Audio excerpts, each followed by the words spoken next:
Anansi and the Talking Watermelon. Early one morning, Anansi the spider awoke to the sound of Possum hoeing his watermelon patch.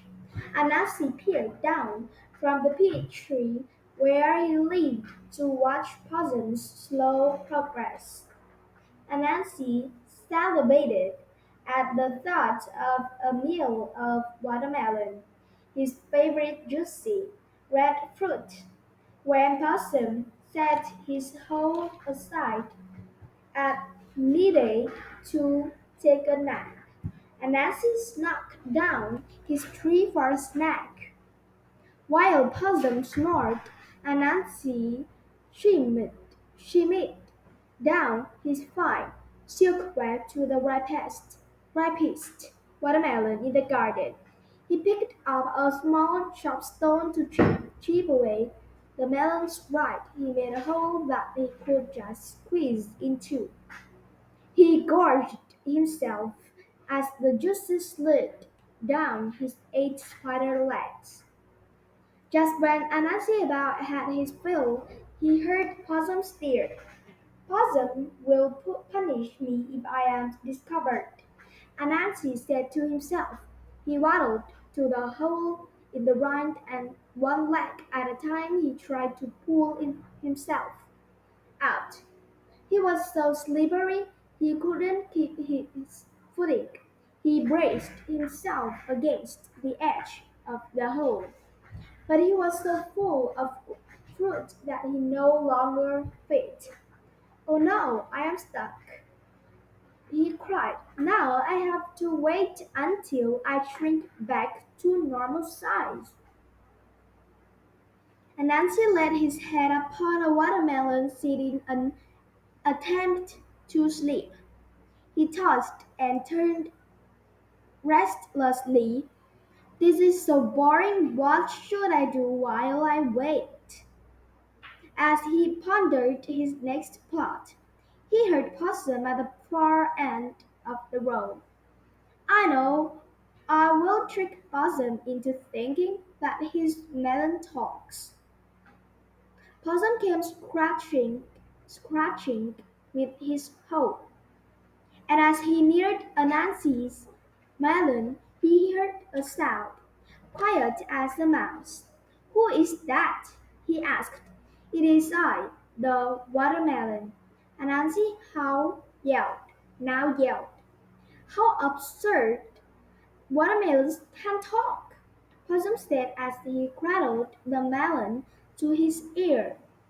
Possum, you have never been a good listener. Watermelons have been talking since before you were born. Possum could not believe his ears and cried, Eureka! I must show King Bear the discovery I have made. Off he went, carrying the watermelon, with Anansi bouncing to and fro inside. He met Raccoon rolling in the dust beside the road. What's the hurry, Possum? Raccoon asked. I am bringing King Bear a talking watermelon. Possum answered, very proud of himself. Now I have heard everything, Raccoon laughed. You haven't heard me talk. And Nancy replied from inside the melon to Raccoon's smart remark. Huh? What? Who said that? Asked Raccoon. I did, said Nancy, really enjoying his trick. You are silly, Raccoon, for not realizing more that animals have speech. Watermelons are more intelligent than you. Do you believe me now? Asked Possum. Yes, I do, Raccoon said. This smart Alec watermelon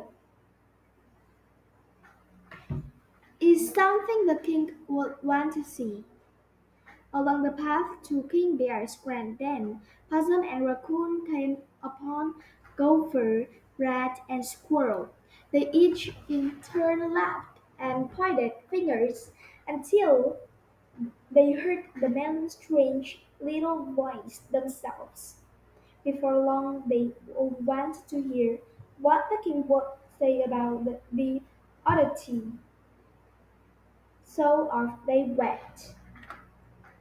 When they arrived, the king, a very grisly-looking bear, had just woken from his afternoon slumber and was a bit grumpy. "What is it?" The he growled as the animals bowed before him. Possum placed the watermelon on a tree stump before King Bear. "What am what am I to do with this?" the king asked, continuing before anyone had a chance to answer. "I do not need any watermelons.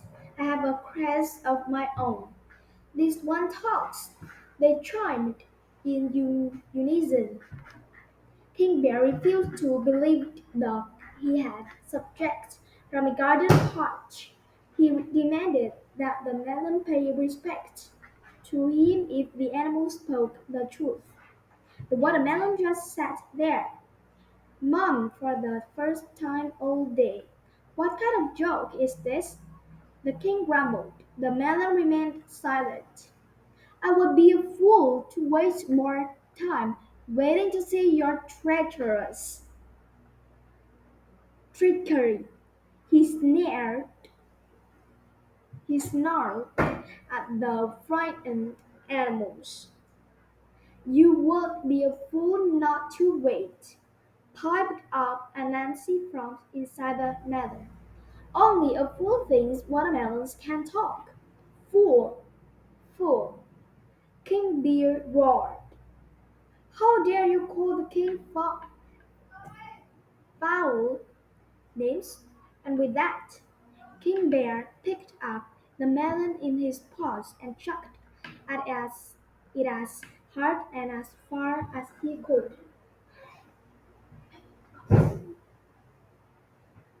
The melon flew through the air and landed with a crack and a thud. Splitting wide open, and Nancy was free. He skittered as fast as he could back to the peach tree where his morning started. "What a great day!"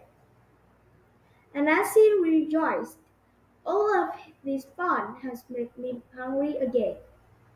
He began nibbling at a large, ripe peach above Possum's patch. Possum returned later that day with a sour look on his face. He picked up his hoe and started digging furiously. "Melons!" he cried. "Next year I will grow something else in this patch. Your watermelons are nothing but trouble. Perhaps you should grow more peaches." And Nancy said with a mouth full of fuzzy fruit, "The king is sure to listen to a peach."